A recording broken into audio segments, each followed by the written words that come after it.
Vivir en la cuatro. ¿Qué tal? Bienvenidos. Comienza Actualidad Central, una invitación de CNN Chile y Universidad Central. Con un IMASEC mejorcito de lo esperado, del 2,1. Vale decir, el crecimiento fue de 2,1 durante este trimestre, con una cesantía del 9,6% en la región metropolitana que ha afectado principalmente a las mujeres, con un precio del cobre el más bajo desde septiembre y con una economía china que no ha dado lo esperado para los que son países como los nuestros, que somos cobre y chino dependientes. Esa es la situación económica que estamos viviendo. Hay reformas que generan incerteza y eso es lo que comenzamos de inmediato a discutir. Saludamos a mi derecha a don Jorge Gajardo, quien es académico de la Facultad de Economía de la Universidad Central. ¿Cómo estamos? Muy bien, gracias. Buen día. Ex ministro de Transportes, economista, ex decano también de la Universidad de Chile, de la Facultad de Economía, don Felipe Morandé. Bienvenido. Buenos días, ¿cómo estamos? Saludamos a don Gonzalo Durán, economista de la Fundación Sol. ¿Cómo estamos, Gonzalo? Hola, muy bien, gracias.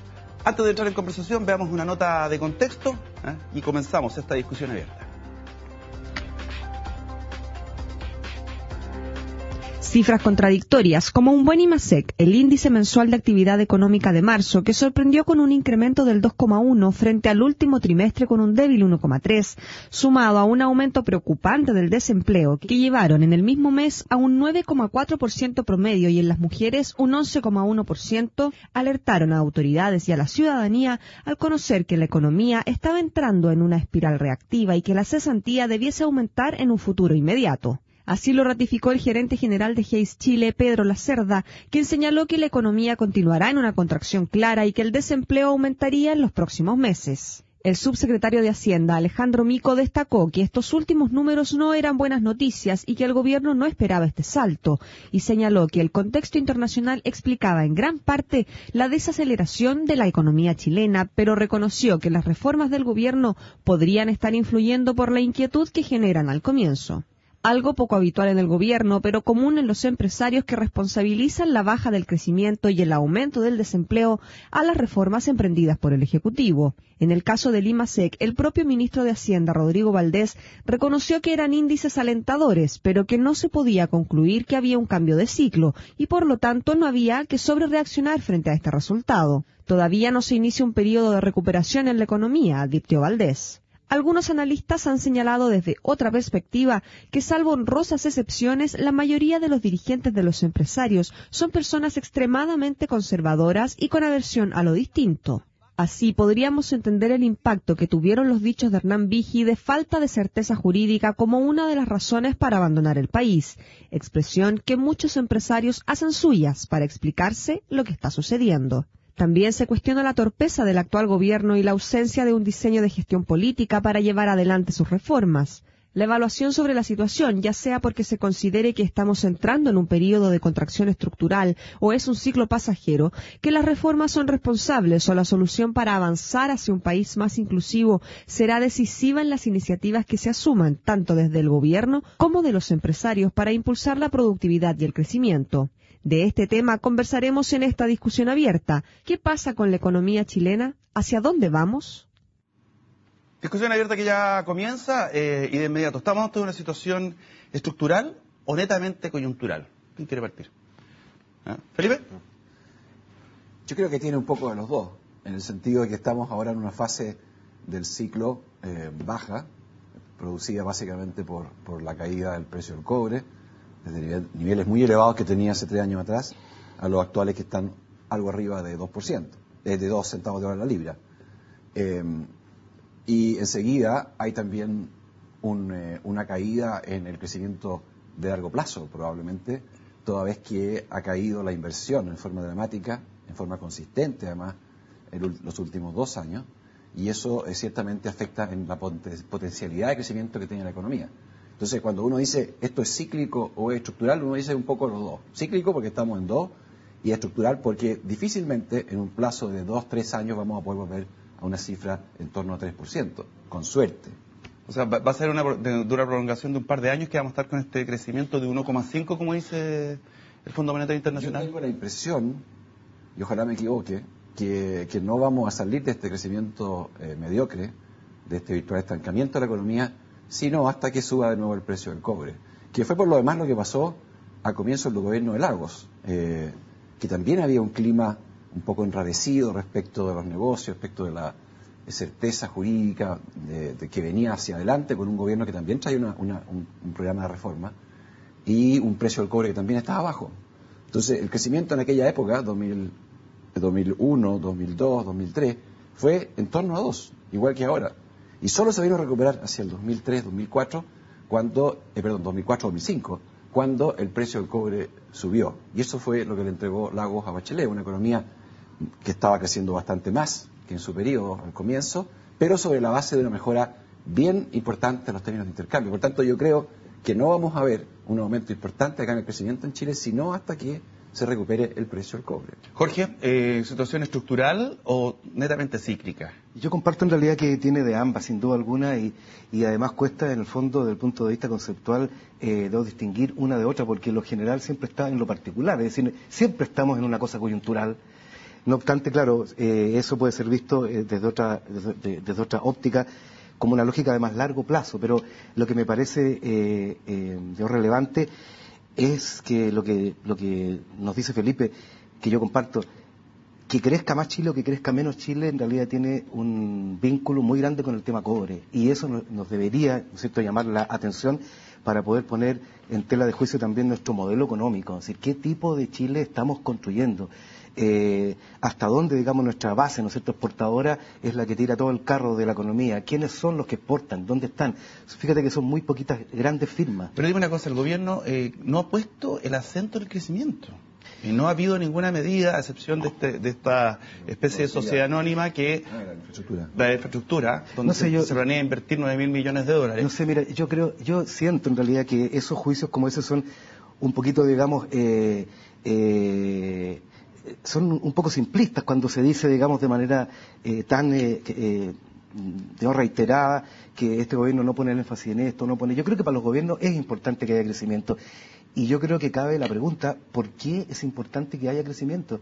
Me parece a mí que hay un mito en torno al crecimiento. Yo creo que en realidad el énfasis no debiera estar allí, el énfasis debiera estar en las personas, ¿no es cierto?, en si las personas viven mejor o peor que antes, en el medio ambiente, en la sustentabilidad, en la equidad social. Pero, por ejemplo, esas son grandes metas. Sin crecimiento aumenta el desempleo. Y de hecho es directamente proporcional. Sí, claro, bueno, claro, hay una correlación ahí sin duda alguna. Entonces, sí. Y eso va directamente a las personas, como tú mismo lo estás señalando. Por supuesto, pero es que lo que pasa, digamos, es que muchas veces, digamos, puede ser que los países crezcan y no se desarrollen, o que se desarrollen y no crezcan, o que ni crezcan ni se desarrollen. Y es un tema entonces de la orientación del modelo que tenemos como sociedad. El crecimiento es un gran mito, digamos, yo creo que estamos imantados con esto de que tiene que crecer. Y yo no digo que no haya que crecer, digo que no todo crecimiento es bueno. Hay crecimientos, por ejemplo, que van en contra del bienestar de la sociedad, o que una región o una zona, digamos, resultan por temas de medio ambiente que sean devastadas, o que la gente tiene que irse.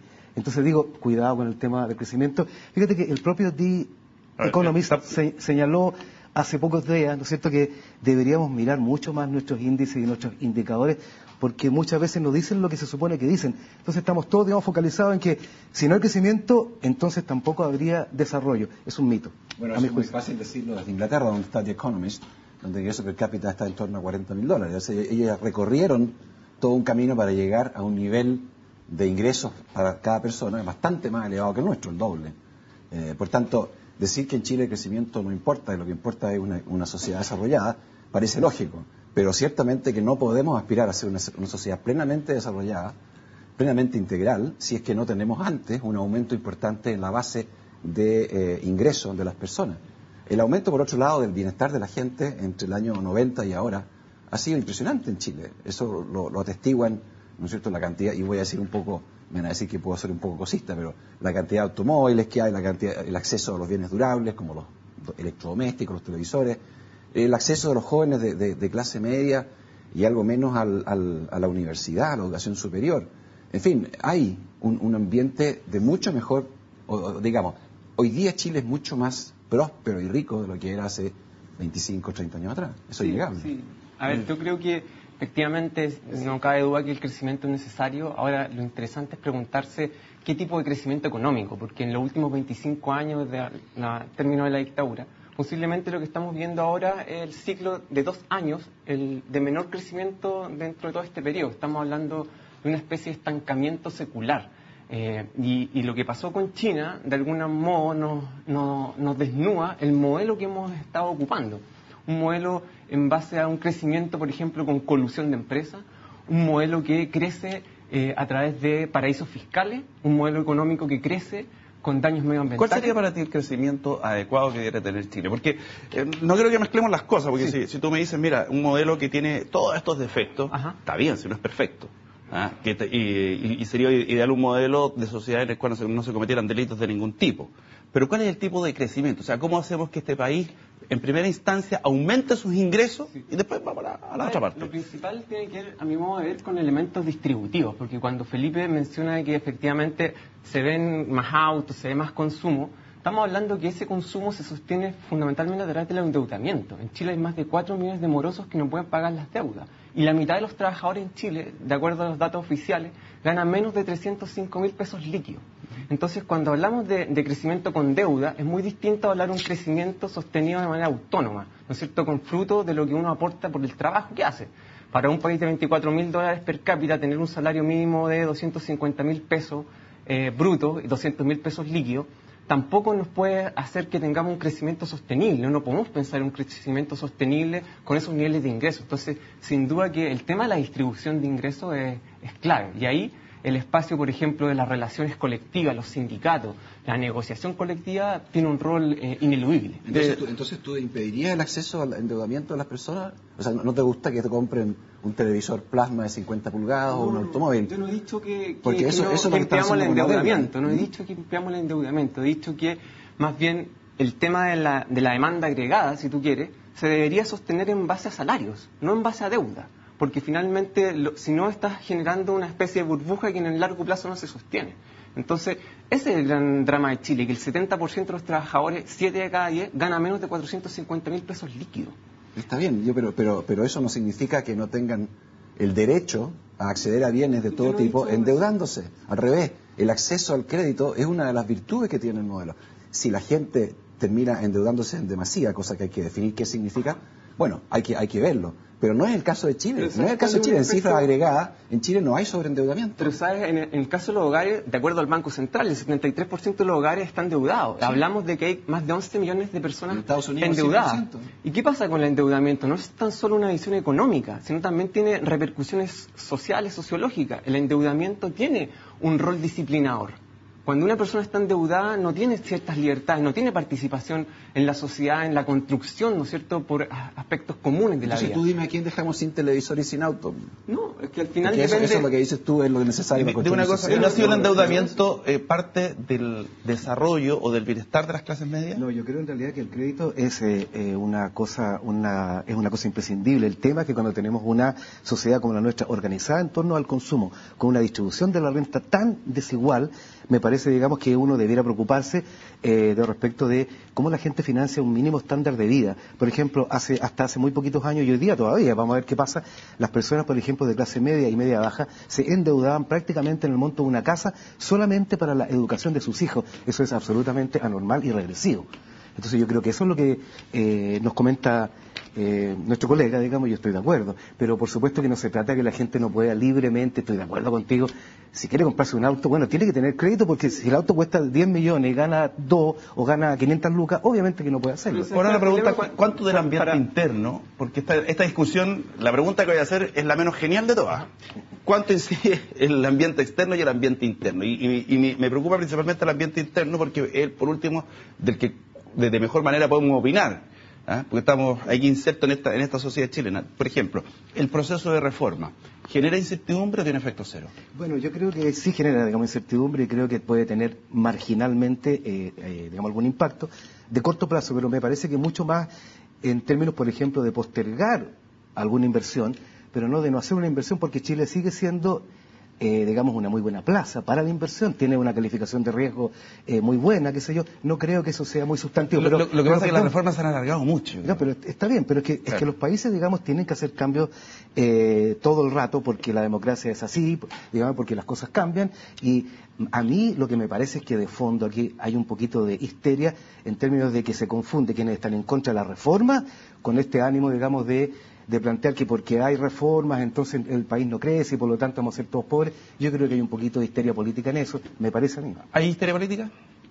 Oye, yo creo que si uno le pregunta a uno de las personas que está dentro del 9,4% de desempleo que revela la Universidad de Chile, seguramente no va a estar de acuerdo con que esto es una cuestión marginal y que se va a superar y que el crecimiento no importa y lo que importa es reestructurar la sociedad y la economía. Para ellos es música, ¿verdad? Lo que les importa es cómo van a parar la olla a fin de mes. Y si no tienen pega, sinceramente no van a tener la posibilidad de cumplir sus objetivos económicos y familiares. Dame un segundito, déjate. Sí, música, cuando la misma OSD nos dice que prácticamente el 30% de los chilenos tiene que endeudarse para poder alimentarse, o sea, para consumir comida se endeudan. Entonces, finalmente cuando hablamos de... Pero es como entre comillas le está dando la razón a Felipe, en el sentido de que cuando hay un nivel de cesantía de esas características... en el sentido del bajo valor de la fuerza de trabajo. O sea, cuando nos centramos en que en Chile tenemos un bajo valor de la fuerza de trabajo y tenemos una economía que en los últimos 25 años nos han dicho, las estadísticas refuerzan que es el país que más crece de la OCDE, tenemos un problema estructural. Ahora, deme una cosa, el proceso... No quiero cuestionar en sí las reformas, porque esa es harina de otro costal. Pero aquí lo que es complicado es que, por ejemplo, que el proceso constituyente, la reforma constitucional, o como se le quiera llamar, dure 3 años. Y eso, de alguna forma, tiene efecto, no puede no tener efecto cero, porque genera incertidumbre para cualquiera en el sentido de decir, aunque la otra vez lo dijo el ministro del Interior, aquí el derecho de propiedad no se toca, pero tenemos que ver los derechos de agua, tenemos que ver el rol subsidiario solidario del Estado, un montón de cosas que un empresario o alguien que quiere invertir común y corriente, porque cuando uno dice empresario uno se imagina inmediatamente Luxich, Angelini, Horst Polman, y se acabó, pero también la mediana empresa, la pequeña empresa dice, bueno, déjame esperar un poco. Entonces, mi pregunta es, ¿el proceso de reforma, por su extensión, ha afectado? Sí, déjame puntualizar simplemente... Porque cuando se destrabó la reforma tributaria, como que de alguna forma, buena, mala, como sea, fluyó algo. Pablo, el dato del 30% de los chilenos que se endeudan para alimentarse fue un dato que se captura con un periodo de muy bajo desempleo. Eso en primer lugar. En segundo, en relación a lo que tú mencionas, yo creo que efectivamente uno no puede decir aquí no hay impacto, ¿no es cierto? Pero asimismo, como algunas veces se ha planteado que está el tema de que la inversión se ha disminuido más de 10 trimestres que la inversión viene cayendo, sin duda que hay factores internos que están influyendo, pero ahí no podemos obviar una cosa que a veces no se toca, que es que finalmente hablamos de profecías que se están autocumpliendo. ¿Cómo cuál? Como cuál, por ejemplo, al gran empresariado tampoco le cuesta mucho decidir suspender la inversión por un tiempo. Y en base a eso dar una potente señal política a la misma discusión de las reformas. Hablamos, por ejemplo, que la misma Sofofa nos advierte de que hay prácticamente 90.000 millones de dólares. 90.000 millones de dólares que está en inversión suspendida. 90.000 millones de dólares. Hablamos de que hay en el FUT, el año pasado, el FUT aumentó 11.000 millones de dólares y llegó a 140% del PIB. En teoría, cuando el FUT sube, supuestamente la inversión debería subir. O sea, también hay elementos que nos ayudan a entender por qué cuando hablamos de los animal spirits, es decir, los espíritus animales que impulsan supuestamente la inversión, también tenemos que hablar de profecías autocumplidas y cómo en este caso el empresariado puede dar señales potentes a la discusión que estamos teniendo. Y el empresariado que se ve, y hablemos un poquito más de las pymes, ¿no? Porque por último, ¿no está en su derecho por último de disponer de sus capitales como él quiera? Por supuesto, pero lo que pasa es que cuando tenemos una situación en donde el empresariado, el gran empresariado, se pone la ropa en el fondo de la pequeña empresa, estamos ahí teniendo un efectos cruzados, porque el gran empresariado habla en relación a la micro y mediana empresa. Y ahí efectivamente, cuando vemos las cifras, no es cierto que el gran empresariado dé un 20% del empleo. De acuerdo a los datos del INE, el gran empresariado da prácticamente un 50, un 45% del empleo. Entonces, ahí también se dan lógicas de organización industrial, ¿no es cierto?, que a donde hay asimetrías de poder entre el pequeño y el gran empresariado. ¿Hay certeza jurídica en Chile? Eso es una de las razones por las cuales supuestamente Hernán Vige deja nuestro país. Dejó la patria. ¿Hay certeza jurídica? No me contesten ahora. Pausa y ya estamos de vuelta. Aquí vamos con un poquito de educación cívica antes de irnos a comerciales. ¿Pueden participar los extranjeros en el proceso constituyente? Sí, pueden, siempre que tengan residencia definitiva y cédula de identidad vigente.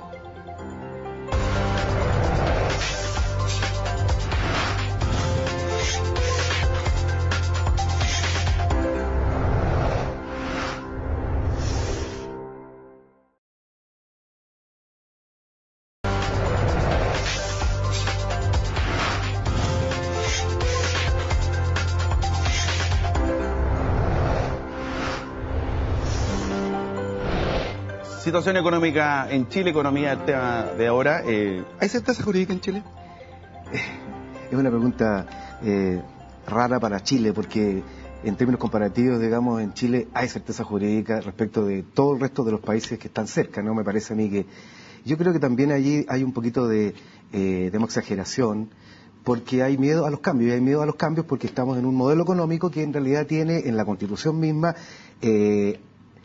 como si se grabara en piedra, digamos, ciertos intereses que están siendo protegidos y que hoy día presentan algunos mínimos riesgos. Pero dime una cosa, esos cambios que tú dices que puede ser o no pueden ser necesarios, el problema que hay, y lo dicen mucho, incluso al interior del mismo oficialismo, que faltan lo que le llaman los contornos de la reforma. O sea, dar cierta certeza que vamos a hacer ciertos cambios, pero que hay ciertas cosas que no se van a cambiar, dar tranquilidad. Entonces, como no hay una postura, por ejemplo, en este caso, de la misma presidencia, desde el Ejecutivo, que diga, mira, nosotros creemos que una reforma constitucional debe ir por aquí, por acá, pero no por allá, eso también genera incerteza. Yo creo que la incerteza más grande se crea porque hay un enorme temor a la participación de la gente. Y eso viene, digamos, de hace muchísimos años y fue muy claro durante la dictadura militar. Y a mí, por lo menos, en términos de lo que es hoy día Chile, me parece que debemos sacarnos para afuera ese tipo de prejuicios y decir, lo que debemos de darnos es un ordenamiento jurídico que salga de la voluntad del pueblo y del ejercicio de la soberanía popular. Y sea eso, obviamente que eso, digamos, genera ciertos miedos, es por, básicamente, la mantención de una cantidad importante de privilegios. Ahora dime una cosa, tú me dices que tiene que venir desde la soberanía popular, pero resulta que el proceso constituyente que ha habido hasta ahora, los cabildos, han sido un fracaso. Sí, pues eso es una gran pregunta para para la presidenta, en realidad. Yo creo que este proceso, digamos, debió ser mucho más abierto. Pero me parece importante que haya una nueva constitución. Yo era partidario de la Asamblea Constituyente, y sigo siéndolo. ¿Y no partir con una propuesta? ¿Perdón? ¿Y no partir con una propuesta, en el fondo, debatir sobre la propuesta? Bueno, esas son formas que puedes tener, pero lo fundamental, digamos, es que haya una incorporación de las personas, porque una de las bases fundamentales de la Constitución es que tiene que tener legitimidad, y esta no la tiene. ¿Certeza jurídica en Chile hay? Hay certeza jurídica en lo grueso, y Chile se ha caracterizado por esto desde hace muchos años. Pero sin duda también hay algunos atisbos de ejercicio discrecional de la autoridad que perjudican en alguna manera los derechos de propiedad. Pasa, por ejemplo, con los permisos ambientales, que aun cuando han sido de repente sancionados hasta por el Comité de Ministros, tienen después una ulterior revisión por parte de la Corte Suprema. Lo mismo pasa con los derechos laborales. La Corte Suprema también ha tenido algunos dictámenes que contrarían todo el proceso previo que establece la propia ley. En el caso de los permisos de construcción, también pasa algo parecido. Una vez que están otorgados, hay todo un proceso la empresa constructora inmobiliaria empieza a construir y sigue habiendo un proceso de efervescencia probablemente que no se termina hasta que quizás no llegue hasta la Corte Suprema de nuevo. Entonces hay una serie de áreas donde los derechos de propiedad, en este caso, están puestos en tela de juicio. Y eso es una cuestión que, claro, no ayuda a que incrementemos la certeza jurídica, sino que al revés va en la dirección de que estamos disminuyéndola. Pero Felipe, sí, eso no es, digamos, yo creo que hay que separar dos cosas. Uno es el tema de la judicialización y otro es un tema de la certeza jurídica. En el campo del medio ambiente, lo que pasa es que la propiedad, digamos, tiene ciertas limitaciones en su ejercicio porque se topa con otros principios, como el que la propia Constitución nos señala, digamos, de que las personas tendríamos supuestamente el derecho a una vida en un medio libre de contaminación. Entonces yo no le llamaría a eso, digamos, incerteza jurídica. Sí, porque estoy hablando de casos donde se ha seguido todo el proceso que establece la ley de medio ambiente, todos los pasos legales que están establecidos por distintas leyes, incluso la ley eléctrica u otra, incluso el pronunciamiento político del gabinete vinculado al tema. Cuando ya está todo listo, aparece un reclamo de alguna persona o alguien que se siente afectado en sus derechos, y la Corte Suprema acoge y eventualmente cambia todo el proceso administrativo previo. Eso no es ley mal hecha. Bueno, pero entonces no, pues lo que pasa es que hay una persona que justamente hace uso, digamos, de su derecho a recurrir a los tribunales porque siente que hay un principio que está vulnerado. O sea, eso está incluso dentro del campo del derecho. No hay una falta de Estado de Derecho, todo lo contrario. Lo que pasa es que, claro, si finalmente terminas en la Corte Suprema y se da un dictamen, efectivamente tú puedes decir, en Chile hay certeza jurídica porque operaron las instituciones. Claro, el problema es que lo que dice Felipe, y eso te lo pregunto a ti también, es que hay procesos en los cuales la interpretación del mismo proceso, la interpretación de la ley, Sí. hace que se entrabe. O sea, si fuera más clarito, no se tendría que recurrir siempre a la Corte Suprema. A ver, yo pienso que la certeza jurídica al final del día es un punto político, es básicamente una visión particular de un modelo que se quiere mantener. Cuando en Chile hablamos de que un 1%, el 1% más rico acumula el 33% de los ingresos, finalmente estamos hablando de eso, de que cuando se apunta que hay una suerte de cambios que no están generando la certeza jurídica, es defender un modelo, defender el patrón de acumulación que se ha dado en Chile. Y en ese sentido, claro, uno puede decir que las reformas pueden estar mal hechas, pueden estar incompletas, pero no podríamos decir que hace falta todavía cambios profundos. Desde el término de la dictadura hasta ahora no han habido esos cambios ¿Por qué profundos? las encuestas pareciera que la gente quiere mantener el modelo? Porque, Por ejemplo, porque las reformas mismas no cuentan con el apoyo de la gente. ¿Tú sabes lo que, no hay una piensa evaluación positiva por ejemplo, de la reforma tributaria. Ajá. Ha mejorado, eso sí. Sí. Pero, por ejemplo, el proceso constituyente, en las encuestas, en la ACADEM, en las encuestas Ipsos, la DIMAR, la que sea, no es algo que la gente vea como necesario. Claro, puedes ir a temas puntuales, a FP, pero la gente pareciera que prefiere mantener el modelo de acuerdo a lo que dicen las encuestas. Pero mira, ¿sabes qué? Por ejemplo, bueno, ahí está un poco lo que hablábamos anteriormente respecto al endeudamiento y a la disciplina, ¿no es cierto? O sea, finalmente ese bienestar que es medio de cristal también, porque el endeudamiento te genera este acceso y con este acceso también la gente se mantiene un poco más cómoda, pero un acceso que finalmente es súper frágil.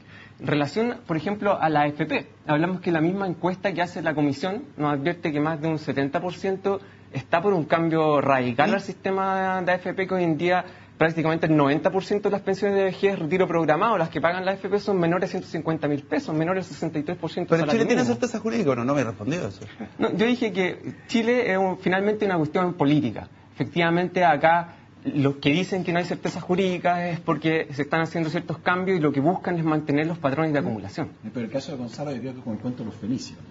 O sea, siempre vuelve con su argumentación al tema de la distribución desigual del ingreso y que ahí está la madre del cordero y todo lo demás se deriva de ahí. Hay una madre del lo cordero mismo en tu y- caso que dices tú, el modelo. Porque hay filosofías, Felipe, porque hay filosofías políticas hay una distintas. vuelta al mismo ¿no es tipo cierto? de argumento. Hay personas que no les Entonces, gusta, es que es uno de los que problemas defienden la grandes de la economía desigualdad. chilena, pues. Y quizás sería bueno explicitarlo, porque hay personas que defienden la desigualdad. No, uno no defiende la desigualdad de oportunidades. Y Lo que sí uno no estoy de acuerdo, y la gente liberal no lo está, es en buscar la igualdad de resultados, es decir, que todos seamos igualitos. No. Hay que ponerle a cada uno un pisito acorde a su déficit inicial y que ellos puedan entonces ascender, igualarse hacia arriba, pero no hacia abajo. No, Pero tú crees ese- que esa- eso es una caricatura, porque finalmente es como porque la caricatura, el país es menos como la desigual, caricatura las personas. griega. ¿Saben cuál es el país menos desigual en América Latina? Venezuela. No, ¿Saben cuál es el país menos desigual hace Uruguay 25 años? es Es mucho Uruguay, más perdón. igualitario que No, Chile, y no, Uruguay mira, creció. Demos un segundo, Venezuela. demos un segundito. Mira el Banco Mundial, Uruguay es lejos. Bueno, Uruguay tiene una mejor distribución de ingresos que Chile. ¿Y sabes seguramente. cuánta gente Pero Venezuela negocia la que tiene. colectivamente en Uruguay? Vamos a ver. El 98% Veamos qué es lo que está negocia pasando con el colectivamente en empleo. A la vuelta de esta pausa, ya entramos en el tema de empleo, la reforma laboral, de qué forma está incidiendo, y lo detallamos ahora. Educación cívica, aquí hacemos.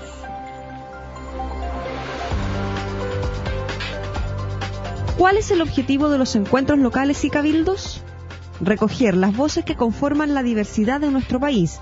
El resultado se plasmará en un documento llamado Bases Ciudadanas para una nueva Constitución.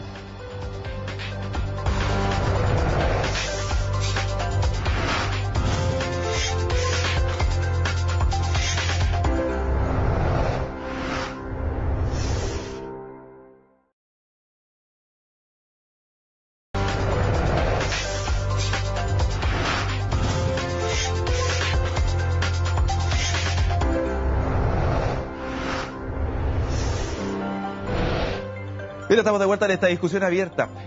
¿Cómo mejoramos la situación de empleo? ¿Quién va a tener que meterse la mano al bolsillo? Nuevamente, porque cuando sale este consorcio, yo creo que se ve desde la ignorancia que es re buena la idea de impulsar obras públicas con este sistema de los 9.000 millones de dólares, porque van a tener una tasa de interés más baja, producto de ser respaldado por el Estado. ¿Qué otras medidas se pueden tomar en lo inmediato para incrementar el empleo?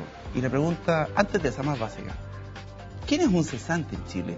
Porque te ponen como empleado a una persona que trabaja una hora a la semana, al mes, Dale. Sí. A ver, de acuerdo. Alguien que hace pololos. Sí, un cesante primero es la persona que tenía un trabajo y lo perdió. Ahora, para ser cesante técnicamente tú necesitas estar buscando trabajo las últimas 4 semanas anterior a la encuesta, tener mayor de 15 años y además estar disponible para entrar a trabajar en las próximas 2 semanas a la cual te hicieron la encuesta. Es un criterio bastante ahí preciso. Pero, por ejemplo, el vendedor ambulante del semáforo.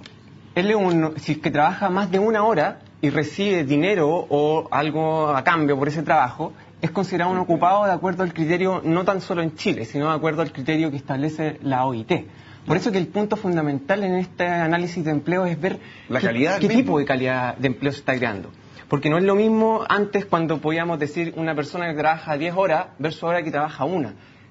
Por ejemplo, en Chile tenemos más del 50% de los trabajadores de tiempo parcial son subempleados, les gustaría trabajar más horas a la semana y están disponibles para hacerlo. El 50% gana menos de 120.000 pesos líquidos de esos subempleados.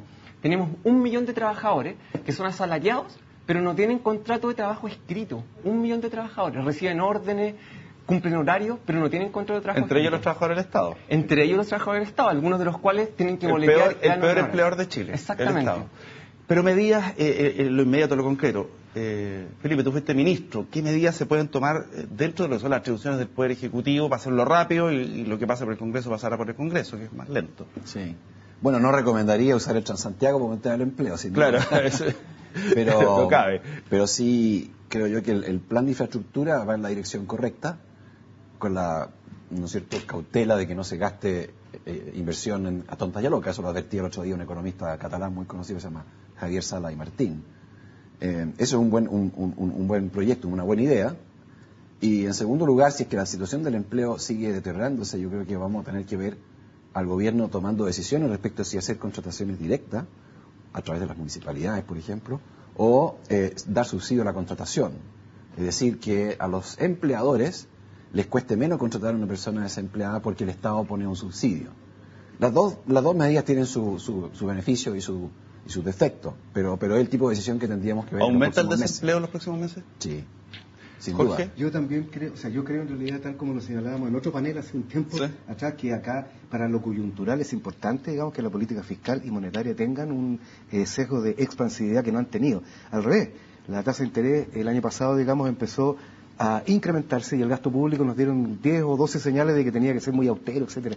Obviamente eso tiene un límite, me voy a adelantar a lo que me va a decir Felipe, en términos de que el fisco no puede tomar deuda, digamos, hasta el infinito, pero me parece a mí que debería tener, digamos, políticas un poco más contracíclicas. Más aún, fíjate que el Banco Central hoy día lo que parece es que no va a continuar, digamos, subiendo la tasa, sino hasta, o escuché por ahí que podría, digamos, bajarla. Me parece muy bien, yo creo que ese es el acompañamiento.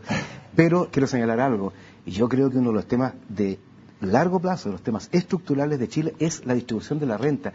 En ese sentido, no es una vuelta al mismo tema, Felipe, sino que es un drama estructural de Chile. Y uno podría simétricamente plantearte, oye, tú vuelves una y otra vez, digamos, al tema del crecimiento, que en el caso de nuestro modelo no ha llevado, no, pero es que yo sé más o menos cuál es tu idea, te supongo, eres un liberal, tú lo has dicho, y entonces el mero crecimiento ha generado concentración de la renta, depredación del medio, y un Chile, digamos, que no se desarrolla, sino que simplemente crece. Sí. Dame un segundito. Sí. Fuimos a preguntarle a la gente a la calle, ¿a quién le atribuía, el ciudadano de a pie, el momento económico que estaba viviendo Chile? Y esto nos contestaron. Yo creo que los que están en la cabeza de este gobierno son los que están haciendo las cosas mal. Porque es puro robo en todos lados, mi estimado. Porque la gente no trabaja. Se dedica a sacar la vuelta y yo estudio recursos humanos y quiero cambiar eso porque la gente no trabaja, entonces claro, si la economía nunca va a surgir porque están acostumbrados a que les den todo fácil y con ese pensamiento no vamos a llegar a ningún lado. Un mal manejo del gobierno. Para mí un mal manejo del gobierno no. Se debe, yo creo, a los factores internacionales en gran medida porque no somos nosotros los únicos que tenemos tasas, digamos, pobres de crecimiento, sino es toda América Latina y en general la contracción es a nivel mundial. Una cosa mundial, yo creo, a todos nos está afectando eso, pero a mí particularmente todavía no me ha afectado eso. Estoy con trabajo, gracias a Dios, y eso es lo importante. Esta parte importante. Y había una atribución había un ciudadano súper informado, Sí, súper informado. con respecto a la situación de Latinoamérica a nivel internacional, pero se atribuye directamente al gobierno. Y en ese sentido, en lo inmediato, ¿qué puede hacer el gobierno para evitar el aumento del desempleo, para generar empleo? Yo creo que no podemos olvidar lo que ha pasado en los últimos 5 o 6 años, es decir, una situación que no es del último 12 meses. Obvio. O sea, en los últimos 6 años se han creado más de 1.150.000 puestos de empleo en el neto. Y de ese 1.150.000 puestos de empleo, más del 60% corresponde a empleo subcontratado, suministro o trabajador por cuenta propia de baja calificación. Hablamos de una especie de empleo de cristal, que es fácilmente evaporable, ¿no es cierto?, cuando tenemos cualquier situación económica débil como la que estamos viendo ahora. Entonces, sin duda que no podemos pensar solamente en crear puestos de empleo de manera inorgánica, porque si no, en base a eso, hagamos que los niños trabajen, bajemos el salario mínimo y tenemos pleno empleo. El punto entonces tiene que ser, ¿cuándo nos preocupamos del subempleo? De cerca de 650.000 personas que están subempleadas, políticas directas para mejorar, por ejemplo, el número de horas de trabajo en aquellas personas que sí quieren trabajar más porque las necesitan, porque ganan menos de 120.000 pesos líquidos al mes. Ahí tenemos una política clara. Segundo, la estabilidad laboral. También tenemos que en Chile prácticamente la mitad de los trabajadores en Chile tiene una rotación que es menor a 2 años. Están permanentemente rotando y ahí también tenemos una situación clara. Y lo otro es que la gente finalmente se desalienta muchas veces. Se desalienta y no entra al mercado laboral, no entra a buscar ni siquiera empleo. Hablamos de cerca de 80.000, 90.000 personas que se fueron a sus casas porque también ven que las oportunidades, los bajos salarios que se están pagando, repito, 7 de cada 10 gana menos de 450.000 pesos, y las condiciones laborales, sin contrato de trabajo, etcétera, hacen que también estas personas se desalienten. Entonces ahí también hay políticas que hay que actuar claramente en esos vectores. Ahora, Jorge, estamos con un problema porque estamos con el bajo precio del cobre, lo que significa que las mineras privadas van a tributar menos, Codelco va a ingresar menos, entonces estamos con las cajas bastante menguadas. ¿Está con plata el Estado como para poder hacer planes de empleo, poder meterse la mano al bolsillo, generar esta infraestructura misma u otras medidas? Bueno, obviamente tiene menos plata porque el fisco, digamos, recauda en términos también de la actividad económica. Si hay más, digamos, actividad, hay más ingresos. Pero justamente por eso es que una política contracíclica apunta, digamos, a que el Estado use, digamos, recursos aun cuando la sociedad, digamos, esté en una baja de su crecimiento. La pregunta es, ¿tiene plata el Estado para poder hacer una política contracíclica? El Estado tiene fuentes de financiamiento múltiples, que son los fondos propios que tiene, los fondos que Chile tiene o tuvo, digamos, fuera, la tributación y la deuda. Entonces tiene que hacer un mix para poder comportarse de una manera tal que contribuya a que la economía no se desacelere tanto. Ahora, ¿la recaudación con la reforma tributaria ha servido un poquito para fortalecer la caja fiscal?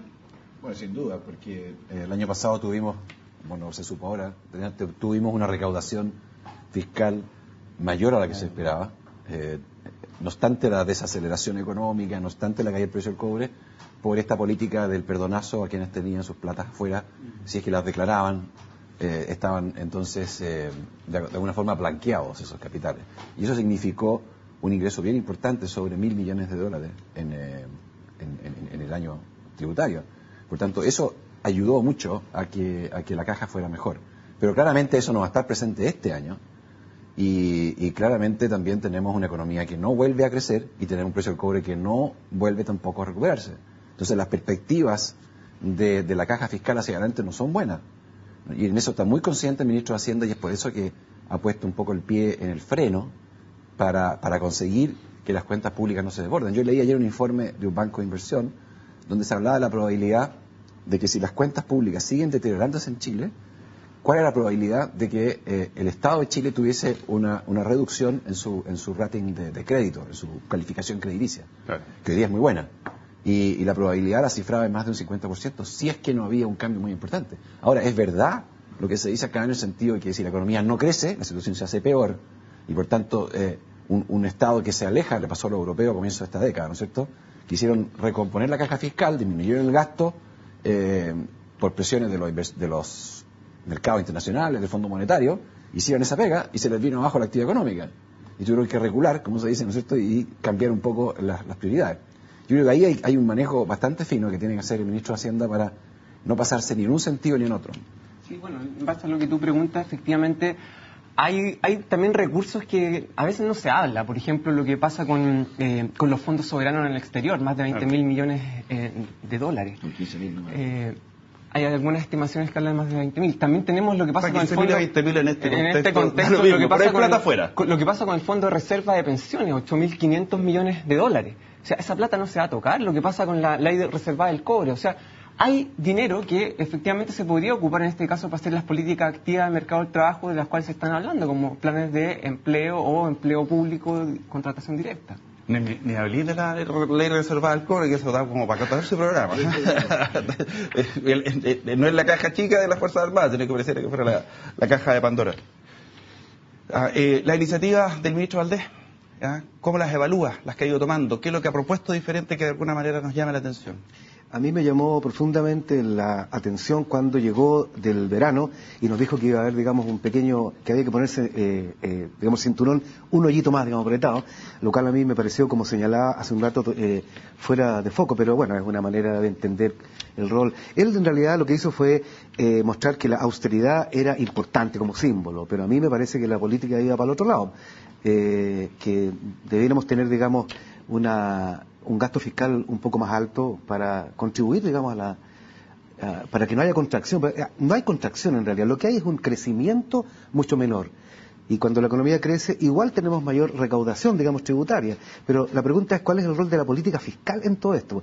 Y lo que pasa con la política fiscal y monetaria es que tiene una mácula. Y la mácula es la concepción neoliberal que hay detrás de ella. O sea, un Estado chiquitito que tenga poca interferencia, porque hay quienes creen, tienen sus fundamentos sin duda alguna, de que de lo que se trata es de que los mercados tengan la menor cantidad de trabas, digamos, posible, y que eso nos lleva no solamente a que haya crecimiento, sino al pleno empleo.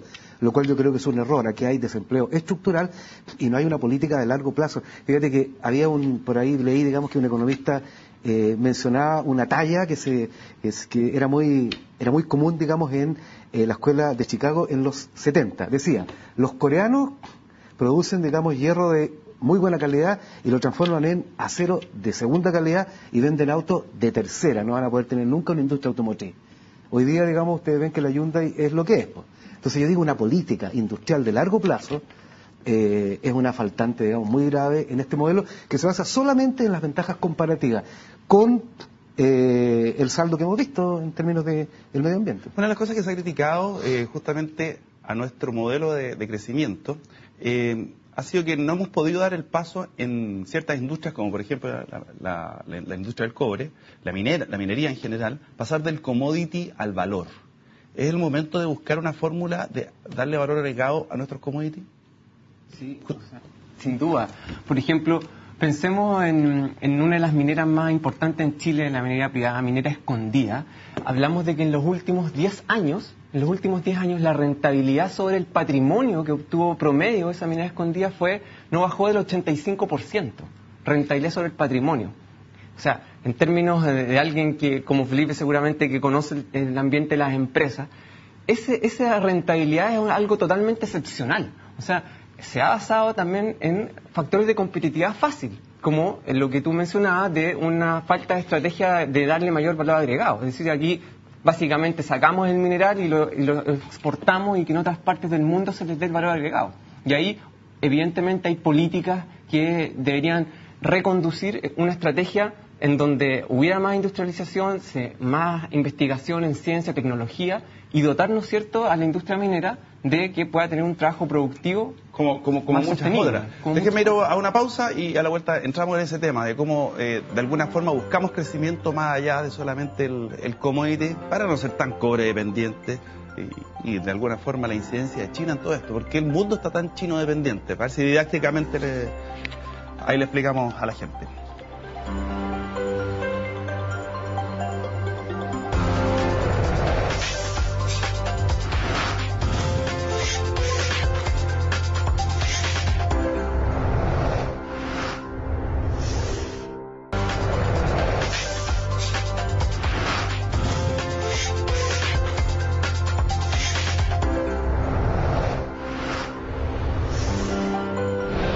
Vamos a ver qué es lo que va diciendo Twitter, qué es lo que está opinando la gente, a ver si vamos un par por ahí.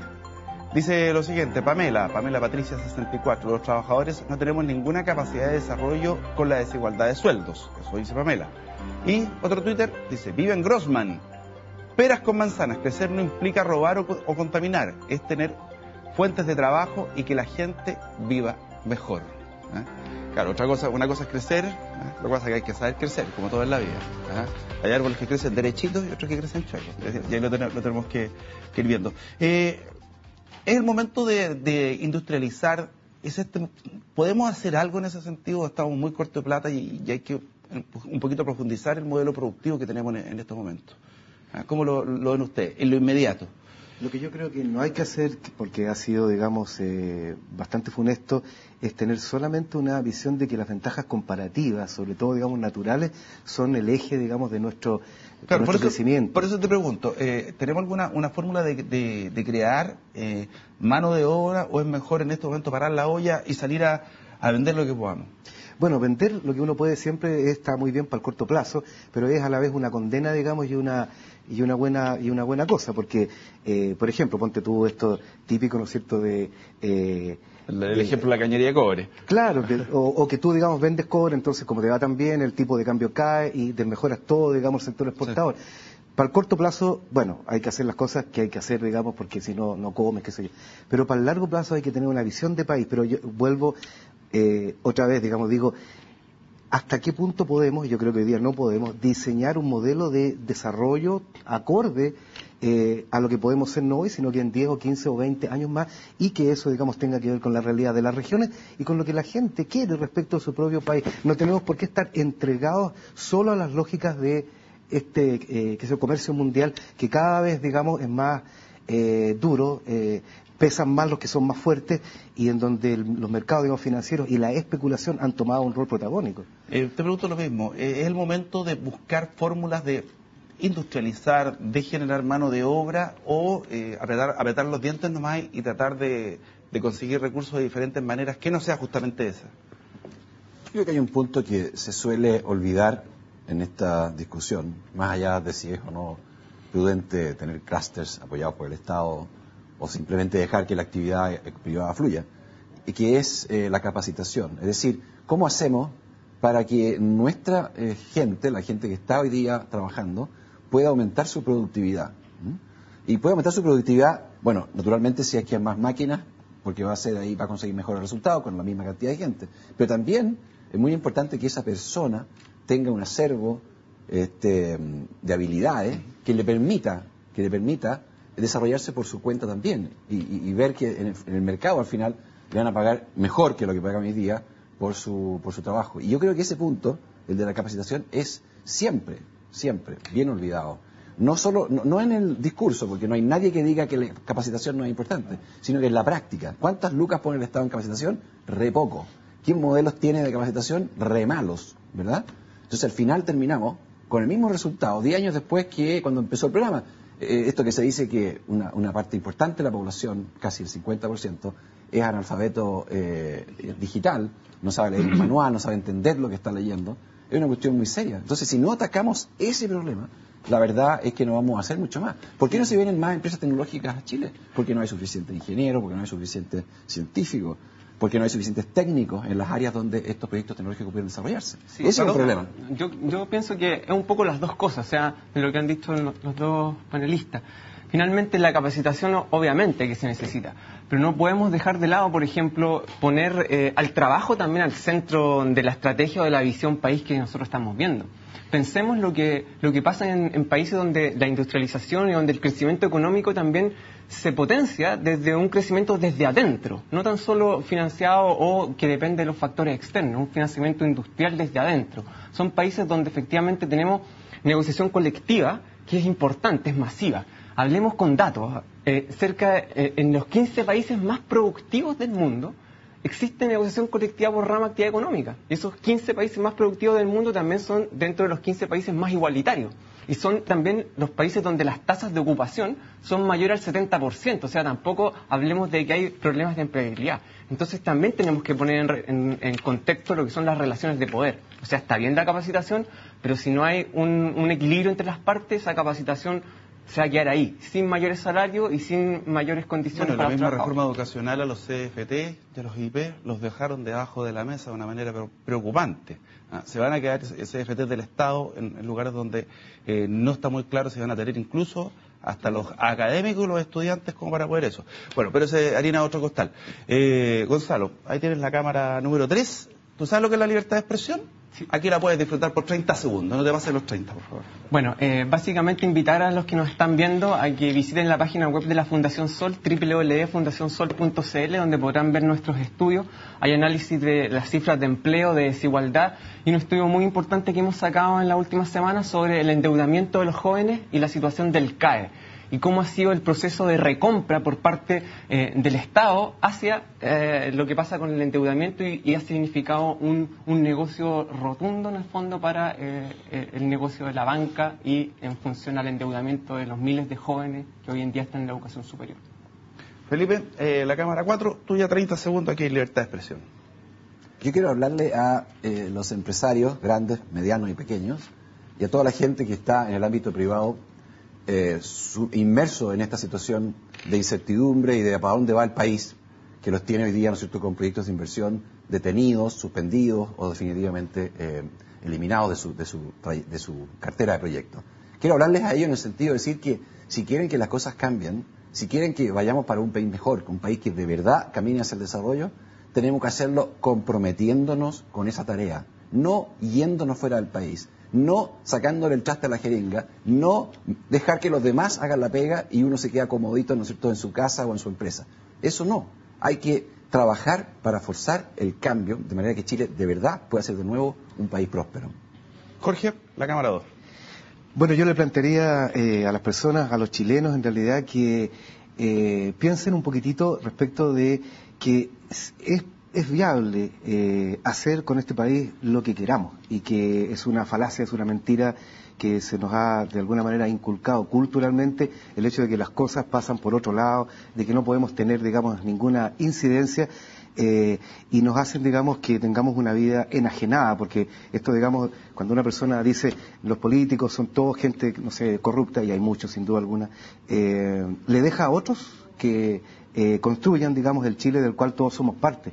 Entonces creo que tenemos que dar un paso, por decirlo así, 2.0 hacia una democracia participativa sin miedo, porque venimos de una generación con miedo. Cuando se habla, por ejemplo, de una asamblea constituyente, parece que la imagen es, digamos, unos tumultos, unas cosas, digamos, donde la gente tira piedra de un lado para otro. No tiene por qué ser así. Podemos darnos la constitución que queramos, eso es importante, y pensar en un modelo de desarrollo con sustentabilidad ambiental y justicia y equidad social. Señor panelista, muchas gracias por haber conversado con nosotros. Diferentes miradas respecto a la situación económica que estamos viviendo. La gente en la casa está preocupada, está afectada por el desempleo, y estamos de alguna manera en un compás de espera viendo si es que se ve luz al final del túnel. Muchas gracias por habernos acompañado. Esto fue una presentación de CNN Chile y Universidad Central. Nos encontramos el próximo fin de semana con otro tema país. Muchas gracias.